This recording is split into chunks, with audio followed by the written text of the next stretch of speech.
All right. Any other questions? Okay. If we go here inside, just sorry. On that side, thanks. If I have a feeling, say again, generosity towards someone that's a bit more removed from me, but then I have the same feeling towards a partner and I feel angry about their response, is it love to the other person or Probably still not. love? Okay. Probably not. Right. Yeah, it's interesting because when you have a feeling or a generous spirit towards everyone, then even when someone is really close to you, like Mary is the closest person to me on earth, right? So if I have a generous spirit towards Mary, and then I have a generous spirit towards you, who I don't know that well, and we haven't spent much time together, right? If you don't really appreciate my gift, and I don't get that upset about it, but if Mary doesn't appreciate my gift and I get really upset about it, then probably if I knew you more, I'd probably get upset with you as well. Often happens because the people we're closest to, we have Higher more of expectations. our express demands with them. Yeah.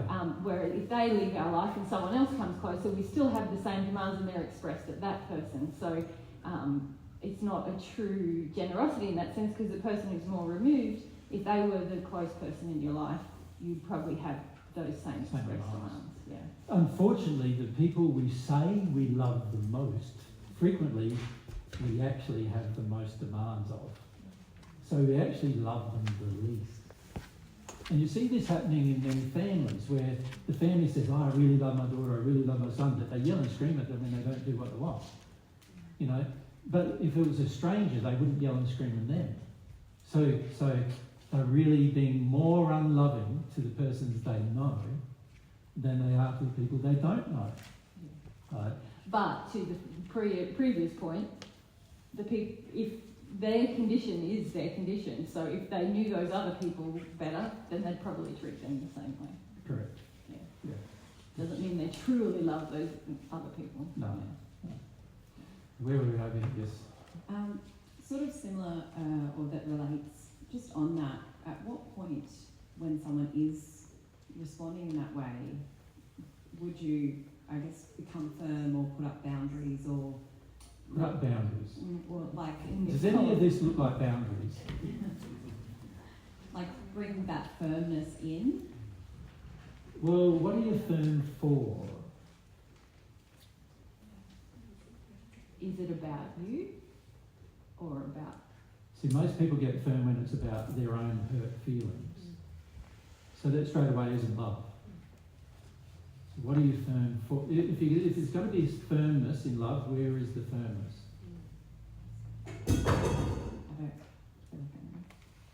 Isn't the firmness about what is truth?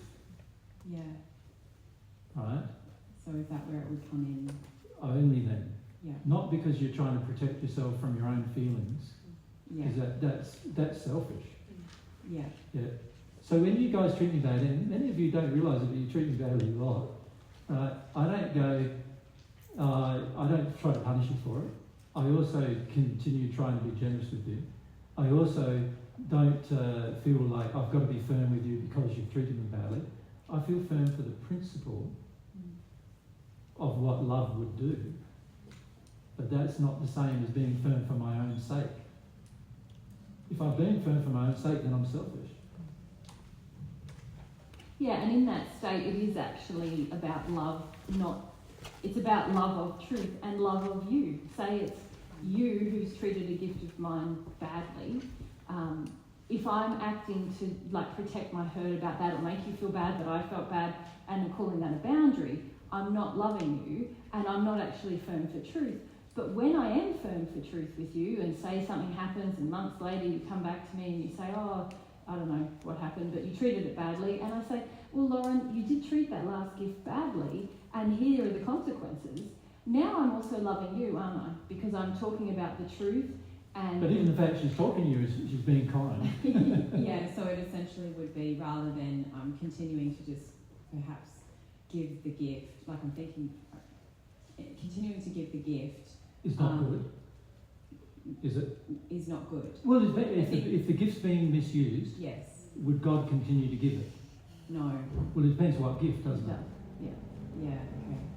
If it's a gift of his feelings, he doesn't continue to give it. If it's a gift of just making sure that you're well fed and you can survive and everything, he makes sure you have that. Yeah. So if I loved you and you treated me badly, I would still be careful about, well, does Lauren have enough to eat, and does she have a place to sleep, and does she, like, I still have all those feelings towards you, no matter how badly you treat me.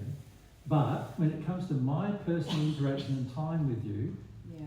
then I would maybe say, no, there's a principle here, Lauren, you're misusing those gifts. Okay. Does that make sense? Yeah.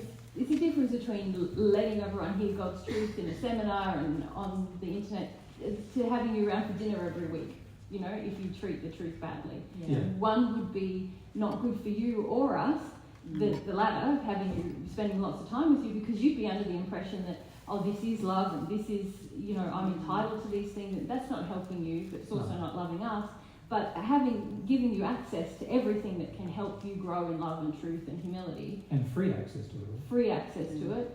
That is an ongoing gift that we want to give. Yeah. Okay. Great, thank you. Yeah. So you can see that under certain circumstances, you'd still want to give things even if everything is treated badly, right? If it's in your capacity to do it, you would. But there are other times when you've got a personal interaction with the person, and it's quite obvious they don't like you, it's quite obvious they don't want to spend any time with you. You wouldn't force yourself on them, you wouldn't force time on them.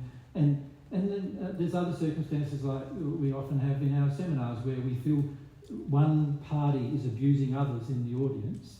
So we do a lot. We see this a lot with power tripping people, where one person in the audience wants power over many others in the audience. But under those circumstances, we ask them to leave, because we don't care about them wanting power over us so much, because we're not going to give it.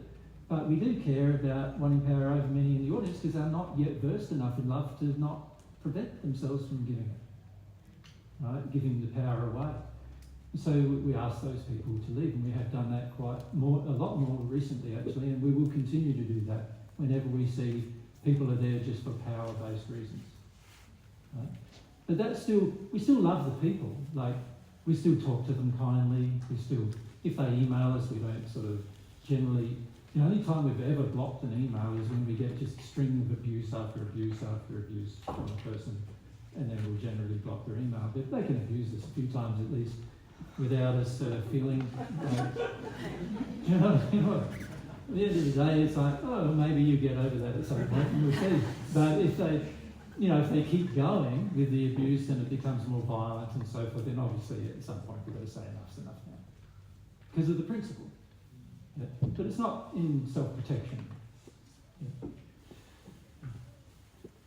Remember, protective. Not in the list. Guarded. Not in the list. And even protective, when you love someone, you don't want to protect them from life or God's laws or the operation of their experiences. You want them to have those things, but a lot of times on earth we think, I love my kids, I protect them from, you know... Total rubbish, yeah. If you're protective of your children, you don't love them. Right? A person who loves them would want them to experience the world, but educate them in what's safe and what is unsafe. So they're resilient. So they know themselves. When you're not there, when you're protected, you've got to be there with them all the time, protecting them from their own actions. No, it's not love. God doesn't do that with you. He doesn't protect you from your own actions all the time. He says, well, if you want to take that action, then not going to have good consequences, but you're allowed to do it if you want to do it. Like, does that make sense? You're allowed to do it, but the law is going to have its response. So it's the same with children. They're allowed to do it, but the law is going to have its response. You're allowed to run across the road, but the law is going to have its response. Sooner or later, there's going to be a car on that road, and sooner or later, you're going to get hurt from it. Right? The Lord is going to have its response. You be reckless with your own life, the Lord is going to have its response. But you're not, trying to protect them because you're afraid. As soon as you're afraid, it's not love anymore. Yeah? What you're doing is just protecting your own feelings. So you do often know, this is proven, isn't it? You do often know what love feels like on the receiving end. But many of you don't want to give it. unless you get it first. Alright? And this is how many of you are with God. You don't want to give God any love unless you get it first. So it's something we'll need to discuss a bit tomorrow. Hey? If you don't want to give somebody love without getting it first, is it love that you're going to be able to receive? Remember I just said you can't receive love when you're in that state. Right? It's a law governing how love flows between two entities. When one of the entities is in the state where it demands love, it's no longer capable of receiving it.